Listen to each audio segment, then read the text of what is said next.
This past week, I posted a video discussing MrBeast's appearance on Diary of a CEO. All I was saying was reiterating MrBeast's point that if you wanted to be successful, like massively successful in any aspect of life, you needed to be obsessed with what you were doing and then to persevere and just keep going. That seems pretty obvious to me.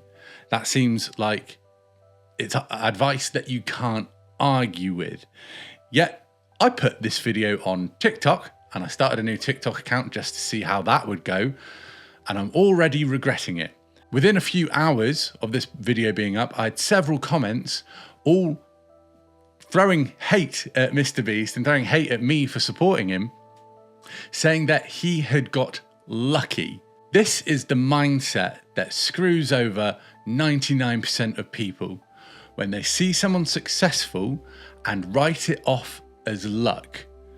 If you watch that interview with MrBeast and come out of it feeling that all he has had is luck, then I don't know what to say to you. I don't know how to show you that that is a man speaking about an obsession that has pretty much driven him crazy. And he just so happens to have made a lot of money whilst being obsessed with this thing. He even said, like, if he could not work another day of his life, would he or wouldn't he? And he said he would. Like, he has the money to not need to. He's carrying on because he loves what he's doing. Why would you just write that off as luck? And I think the majority of people that do this and see that successful person and go, nah, that's just luck, it's an easy excuse to not actually try to do anything similar. It's an easy excuse to take so you don't have to post content, so you don't have to learn anything new. Throughout the last 7 years or so where I've been on an entrepreneurial journey, that's just not the case. Like, when I was a younger kid, I wanted to be the next Tiger Woods. And it wasn't until only a couple of years ago, whilst in John Whiting's Bulletproof Entrepreneur program, that he explained the probability of making any money as a professional golfer. Like, literally, there's 300 spots on tours that pay well globally. And at any one time, there's around 30,000 golfers who would be good enough to take one of those 300 spots.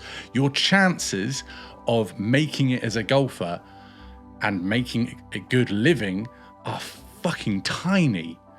Whereas if you're in business and if you're doing something that you love where you can monetize it, you can monetize to a level that you're okay. Like, if you just do a service business in your local area, you can still make more than people on most salaries if you do it right, obviously.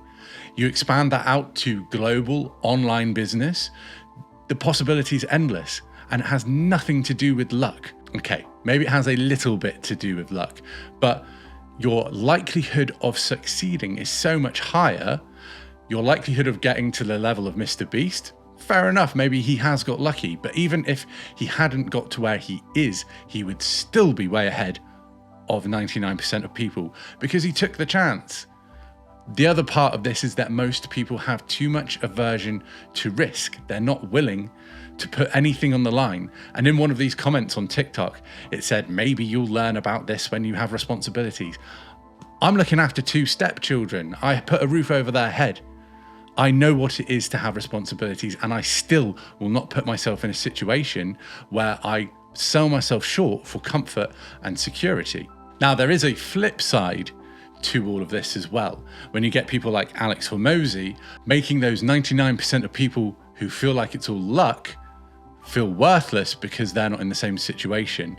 I also did a short video a few months back where I was reacting to him saying that in order to have 100 grand in savings, you needed to get a job, outperform the top performer, and carry on outperforming him for 36 months.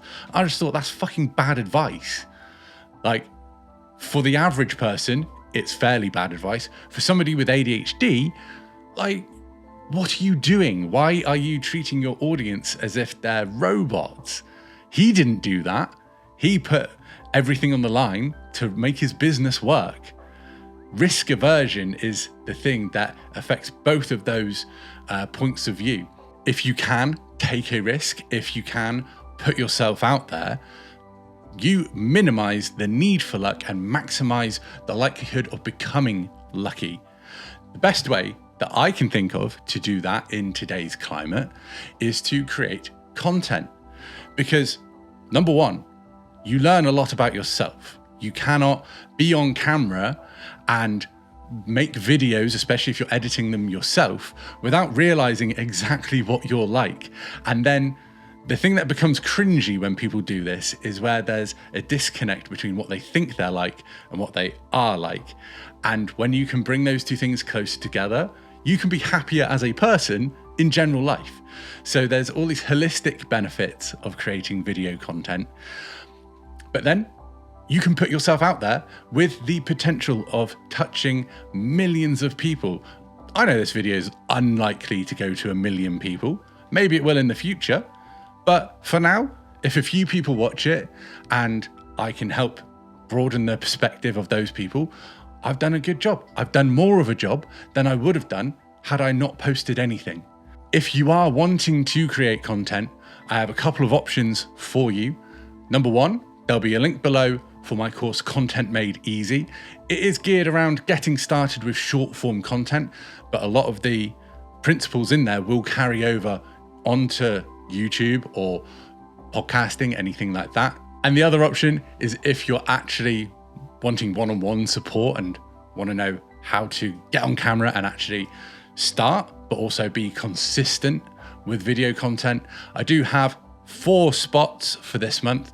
One's already taken to work with me one-on-one. And if that is of interest to you, you need to watch the video in the first link in the description, go through that 40-minute training, and then follow the instructions at the end of that, and I'll know that you're ready to work with me. And apart from that, please stop thinking that successful people are lucky, and please stop thinking that anyone who isn't already successful is a piece of shit because they haven't got there yet. We're all on our own journeys. And I hope you can take this perspective on and start actually pushing yourself to be more lucky, if that's how you want to phrase it. But anyway, I digress. This video has gone on longer than I wanted. It was just a little rant about how ridiculous these perspectives are. Go and create your own luck, and I will see you on the next one. Peace.